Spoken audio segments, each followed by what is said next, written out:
Prenons moins de 2 minutes pour revoir les fractions. Tout d'abord, je vous rappelle que la barre de fraction symbolise une division quand on trouve le numérateur et en bas le dénominateur. Si on considère la fraction 3/4, on a le droit de multiplier le numérateur et le dénominateur par le même nombre.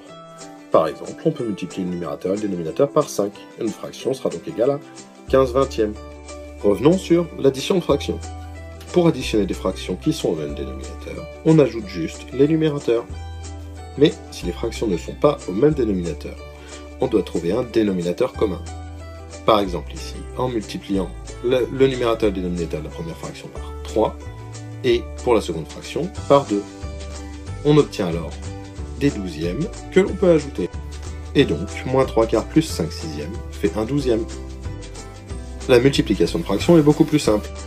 On multiplie les numérateurs entre eux et les dénominateurs entre eux. Pour rappel, l'inverse d'une fraction, c'est quand on échange numérateur et dénominateur. Autrement dit, l'inverse de 2/7, c'est 7/2. L'inverse nous sert à faire des divisions de fractions, puisque diviser par un nombre revient à multiplier par son inverse.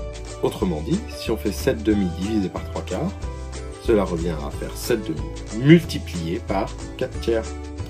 Et enfin, revenons sur la simplification de fractions. Il s'agit de diviser le numérateur et le dénominateur par un même nombre pour rendre la fraction plus simple. Par exemple, 17/12 ne peut pas être simplifié, car on ne peut trouver aucun diviseur commun à 17 et à 12. Alors que pour 63/14, on peut simplifier la fraction par 7, puisque 63 c'est 9 fois 7, et 14 c'est 2 fois 7. Notre fraction se simplifie donc et devient 9/2. De manière générale, pour rendre une fraction irréductible, on peut chercher le PGCD du numérateur et du dénominateur. Et la fraction sera irréductible si le numérateur et le dénominateur sont premiers entre eux. Et voilà!